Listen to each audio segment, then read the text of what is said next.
ଦେଖ ପିଲାମାନେ, ଆଜି ଆମେ ଓଡ଼ିଆର ସମାସ ଉପରେ କିଛି ଡିସ୍କସ୍ କରିନେବା। ପ୍ରଥମ କ୍ୱେଶ୍ଚନ୍ କ'ଣ ଅଛି?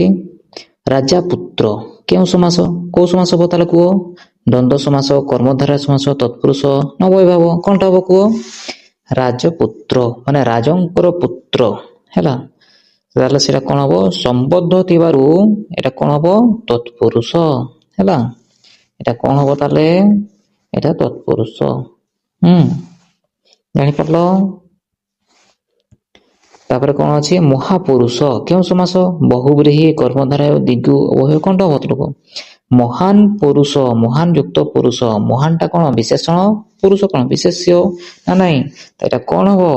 ଏଇଟା ହବ କର୍ମଧାରୟ ସମାସ ହେଲା। ଏଇଟା କ'ଣ ହବ? ଏଇଟା ହବ କର୍ମଧାରୟ ସମାସ ହେଲା।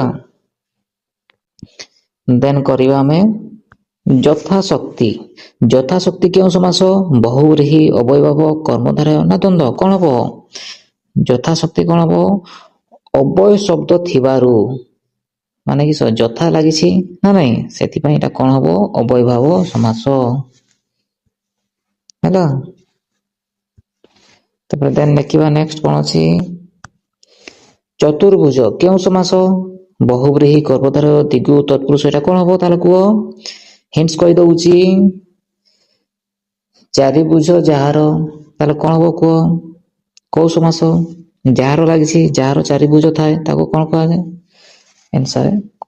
ଏଇ ଆନ୍ସରଟା କମେଣ୍ଟ ବକ୍ସରେ ଜଣେଇବେ ହେଲା।